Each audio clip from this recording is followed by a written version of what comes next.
નમસ્કાર વિદ્યાર્થી મિત્રો, ધોરણ 10ના આજે હું ચેપ્ટર નંબર તમને લઈ આવી છું સંભાવના, જે તમારા ચોપડીમાં 14મું ચેપ્ટર છે. એના આજે આપણે દાખલા ગણશું. દાખલા નંબર 5થી આપણે ચાલુ કરશું. તો રકમ વાંચીશું. દાખલા નંબર 5ની કઈ રકમ છે એમાં આપેલું છે કે PE બરાબર 0.05 હોય તો 0E નહીંની સંભાવના શોધો. તમને આપેલું છે PE બરાબર 0.05.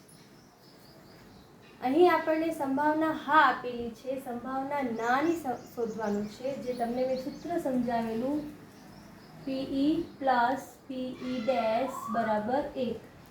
આ સૂત્રની મદદથી આપણે દાખલો પૂરો કરીશું. તમને આપેલું છે સંભાવના PE એટલે કે 0.05, એ આપણે અહીં લખીશું 0.05 PE ડેશ 1.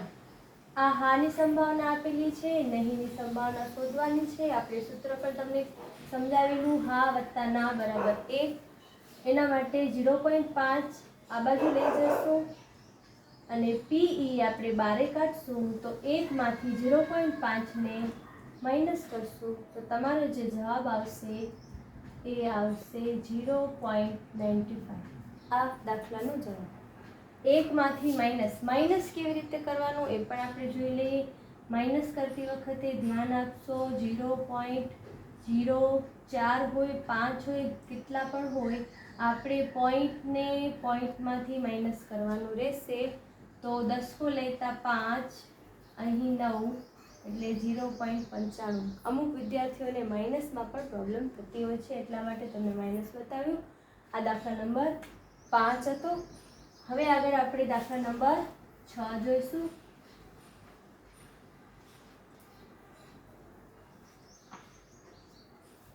ચલો આગળ દાખલા નંબર 6માં તમને બતાવેલું છે કે એક થેલામાં લીંબુના સ્વાદની મીઠાઈ જ છે. માલિની થેલામાં જોયા વગર એક મીઠાઈ બહાર કાઢે છે. તે નારંગીના સ્વાદની મીઠાઈ હોય, લીંબુના સ્વાદની મીઠાઈ હોય, તેની સંભાવના શોધો. અહીં આપણા પાસે ફક્ત લીંબુના સ્વાદની જ મીઠાઈ છે. કેટલી મીઠાઈ છે એ આપણને સંખ્યા આપેલી નથી. તો દાખલા નંબર 6માં પહેલાં તો ઘટના કેટલી મળે છે એની આપણે સૂત્ર એનું લખી દઈશું. PE બરાબર મળેલ ઘટનાના પરિણામ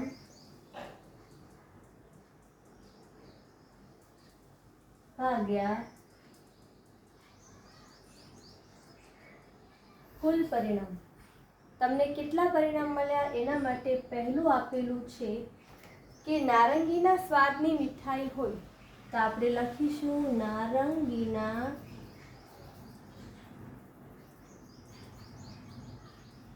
મીઠાઈ હોય તેની સંભાવના.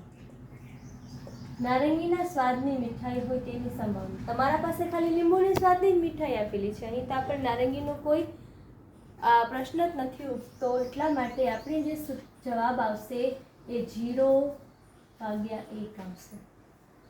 બરાબર. અહીં બીજું તમને સંભાવના બતાવેલી છે. બીજી સંભાવના જોઈએ તો સેકન્ડ આપેલું છે લીંબુના સ્વાદની મીઠાઈ હોય તેની સંભાવના શોધો. તો તમારે આખું લખવાનું, લીંબુના સ્વાદની મીઠાઈ હોય તેની સંભાવના.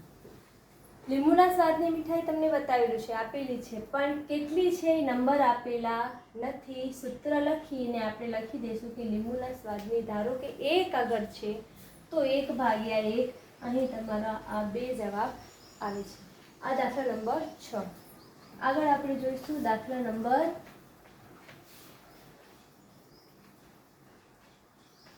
7.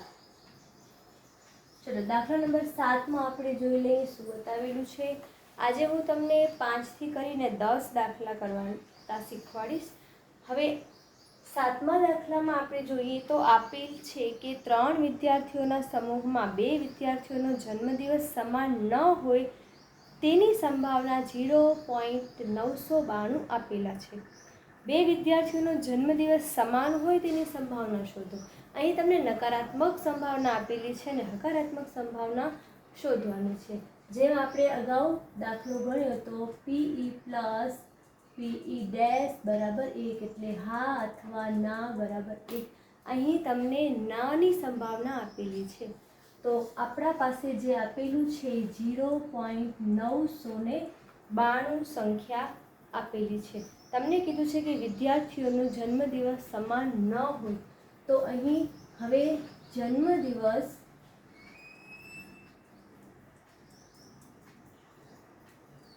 સમાન હોય તેની સંભાવના શોધો. જન્મદિવસ સમાન હોય તેની સંભાવના શોધવાની છે. જન્મદિવસ નથી સમાન એની સંભાવના તમને આપેલી છે. તો સૂત્રમાં આપણે મૂકી દઈશું પીઈ બરાબર પીઈ ડેશ બરાબર 1. અહીંયા આપણે લખી દઈશું પીઈ શોધવાના છે 0.992 બરાબર 1. તો 992 1માંથી માઇનસ થશે. 1 માઇનસ 0.992. અહીં આપણે માઇનસ કરીને તમને હું બતાવીશ દાખલો કેવી રીતે થશે. 0.992 આપણે 1માંથી માઇનસ કરવાના છે. તો અહીં 10, અહીં 9, અહીં 9, 8, અહીંયા 0, 0, 0. તમારો જવાબ આવશે 0.008. અહીં આપણા પાસે પીઈ એટલે કે 0.008 જવાબ આવેલો છે. તો જન્મદિવસ સમાન હોવાની સંભાવના 0.008 બતાવે છે. હવે આગળ આપણે જોઈશું દાખલા નંબર 8.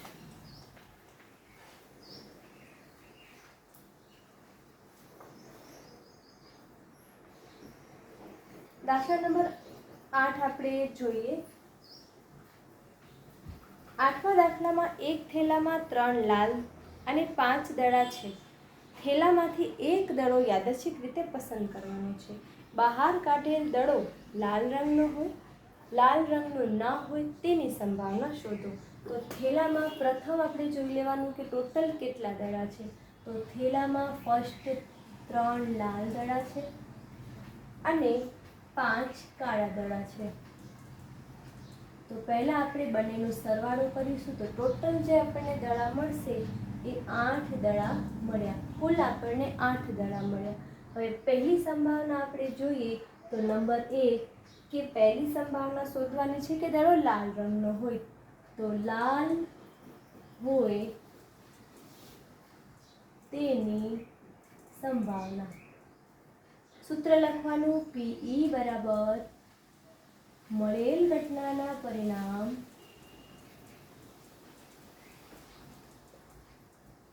ભાગ્યા કુલ પરિણામ.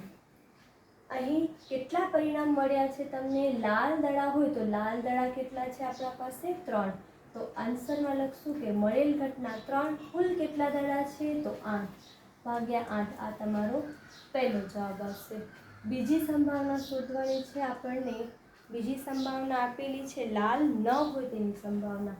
તો આગળ આપણે જોઈએ કે લાલ ન હોય તેની સંભાવના શોધો. તો અહીં પણ તમારે સૂત્ર લખીને દાખલો ગણવાનો કે મળેલ ઘટનાના પરિણામ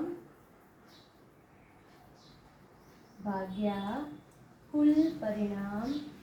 લાલ ન હોય તો બાકીના કયા હશે? તો કાળા બાકીના હશે. 5 ભાગ્યા 8. તમે આમાંથી એકમાંથી માઇનસ કરીને પણ દાખલો ગણી શકો છો. તમારી પાસે જે જવાબ મળે છે 3 ભાગ્યા 8 એને એકમાંથી માઇનસ કરીને પણ સંખ્યા શોધી શકો છો. અને ડાયરેક્ટ તમને કરવું હોય કે લાલ ન હોય તો બાકીના કયા? તો કાળા. તો કાળા 5 છે ભાગ્યા 8. આવી રીતે પણ આપણે દાખલાનો જવાબ શોધી શકીએ છીએ. હવે દાખલા નંબર 9.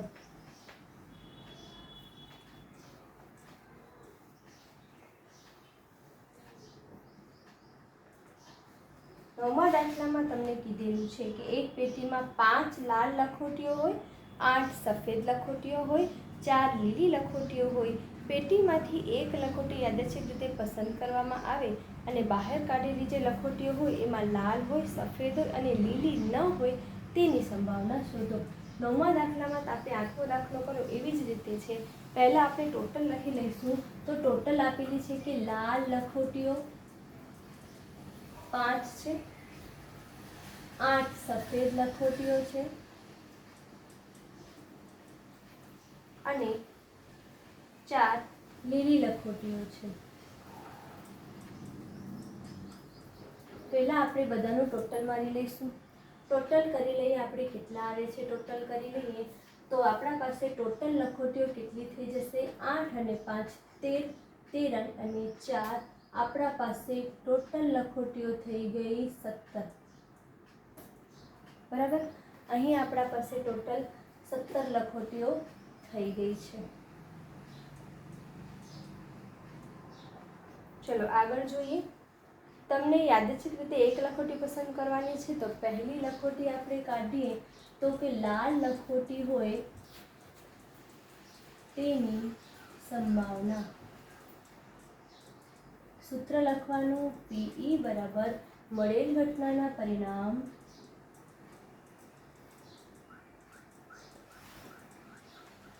ભાગ્યા કુલ પરિણામ. ચલો લાલ લખોટીઓ આપણા પાસે છે તો લાલ કેટલી લખોટીઓ છે? 5. ટોટલ કેટલી છે? તો 17. 5 ભાગ્યા 17 તમારો અહીં જવાબ આવી જશે.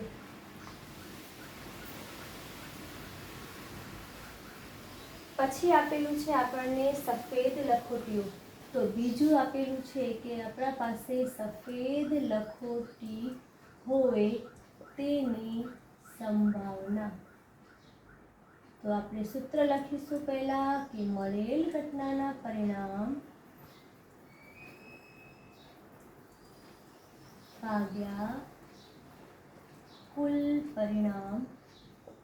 કેટલા મળેલ પરિણામ છે? તો સફેદ આપણા પાસે આપેલા છે 8, તો 8 ભાગ્યા 17 આ તમારો જવાબ આવશે. ત્રીજી સંભાવના આપણને શોધવાની છે તો લખેલું છે કે લીલી ન હોય તેની સંભાવના. લીલી ન હોય તેની સંભાવના આપણે જોઈ લઈએ કે લીલી લખોટી ન હોય તેની સંભાવના PE બરાબર મળેલ ઘટનાના પરિણામ ભાગ્યા કુલ પરિણામ બરાબર. લીલી લખોટીઓ ના મળી, સાંભળજો, લીલી લખોટીઓ નથી એટલે આને આપણે નથી લેવાની. બાકીની જે બાકી રહી આપણા પાસે લખોટી 5 અને 8 બે બાકી રહી છે. તો 5 અને 8નો સરવાળો કરી લઈશું તો 8 અને 5 કેટલા થાય? તો આપણે લખી દઈએ 8 અને 5 13 ભાગ્યા 17 આનો જવાબ આવશે. કેવી રીતે આવશે આપણે જોઈએ ફરીથી. પહેલાં આપણે લખશું 8 અને 5નો સરવાળો એટલે 13 ભાગ્યા 17 તમારો જવાબ આવી જશે. આ આપણો થઈ ગયો દાખલા નંબર 9. હવે દાખલા નંબર 10.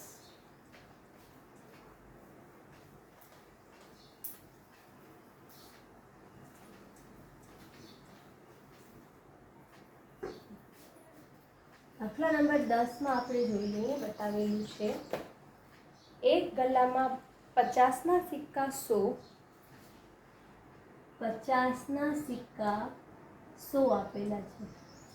50 રૂપિયાના 100 સિક્કા, 1 રૂપિયાના 50 સિક્કા, પછી 2 રૂપિયાના 20 સિક્કા અને આગળ છે 5 રૂપિયાના 10 સિક્કા. તો આ ટોટલ તમારા સિક્કા આપેલા છે. આ સિક્કા ટોટલ કેટલા છે પહેલા એ ગણવાના. આ નથી ગણવાના, આ રૂપિયા છે. સિક્કા કેટલા છે, નંગ કેટલા છે, પીસ કેટલા એ આપણે જોવાના છે. તો આપણા પાસે થઈ જશે 150 અને 20, 170 અને 180. અહીં આપણા પાસે 180 સિક્કા છે.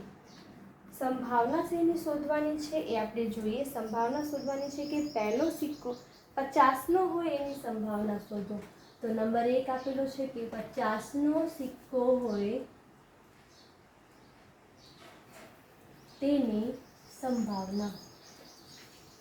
સિક્કો 50નો હોય એની સંભાવના PE બરાબર મળેલ ઘટનાના પરિણામ ભાગ્યા કુલ પરિણામ આપણી પાસે 50નો કેટલો સિક્કો છે? તો 50ના આપણા પાસે 100 સિક્કા છે. ટોટલ કેટલા સિક્કા છે? તો આપણા પાસે ટોટલ 180 સિક્કા છે. અહીં છેદ ઉડાડા નાખવાના, 0 0 થઈ ગયા એટલે 10 અને 18. 10 અને 18ને 2 વડે ભાગાકાર કરી દઈશું એટલે આવી જશે 5 દુ 10 અને 9 દુ 18. આ 5/9 આપણો જવાબ આવી જાય છે. બીજો આપણે જોઈએ તો બીજી સંભાવના શેની શોધવાની છે? તમને 5નો સિક્કો નહીં હોય એની સંભાવના શોધીએ તો 5નો સિક્કો ન હોય તેની સંભાવના. સૂત્ર લખશું પાછા આપણે. PE બરાબર મળેલ ઘટનાના પરિણામ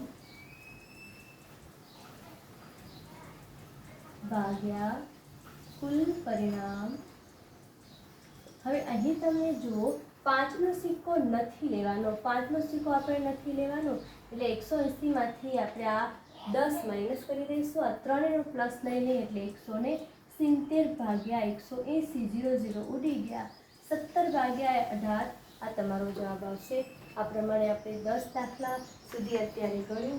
આગળ તમારે દાખલા હું નેક્સ્ટ વિડીયોમાં મોકલીશ. એટલા માટે ધન્યવાદ.